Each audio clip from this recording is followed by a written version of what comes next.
I was born in Coburg Hospital. My parents were living in Brighton at the time, and then we moved to Oshawa when I was 6. And I lived in Oshawa for 5 years and then moved here. So at the time it was a big thing for me because I had lived in Oshawa for 5 years, the majority of the life that I remember. And all of my friends were there. I was leaving my friends. I was moving to a new town, a new school, where I didn't know anyone. And I liked my life in Oshawa, so I didn't really want to move here. And I'm glad I did, because most of my family lives here, and I've gotten closer to them because they were an hour away and I didn't really see them that much. But I've gotten closer to my family, and I've met some amazing friends who could be my friends for a long time.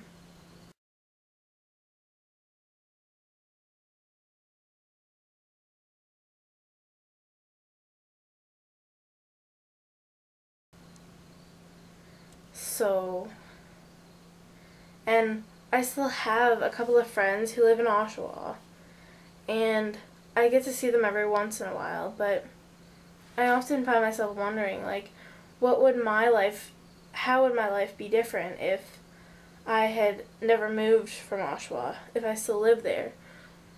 Would I be different? Would I have a different personality? So, family history.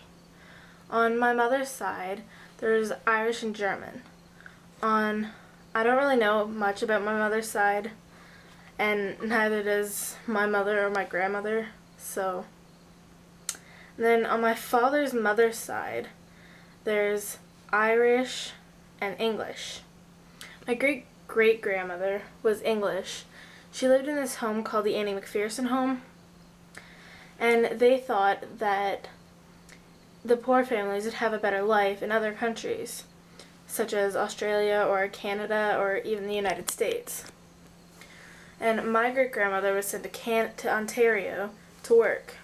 She was making like $4 an hour being a housekeeper. And, well, 3 years later she was given $5 a month, and then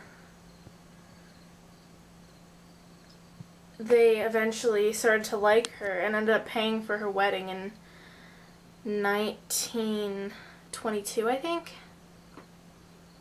So over the course of 10 years, almost, they started to like her and paid for her wedding.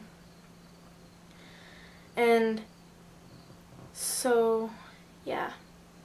Then my great-grandfather, 5 times removed, was an Empire Loyalist, which is an honorific name given to American Loyalists who resettle in British colonies.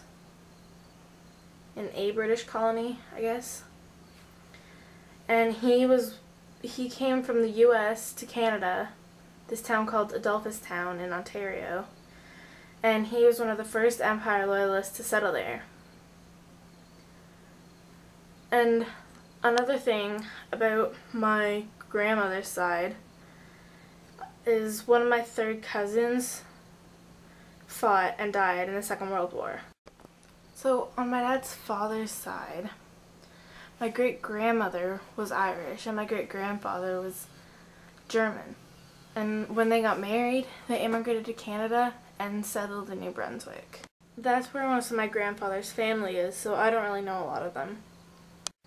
And the many people that were injured, not only them and their families, but all the people who were watching it on TV. And their friends.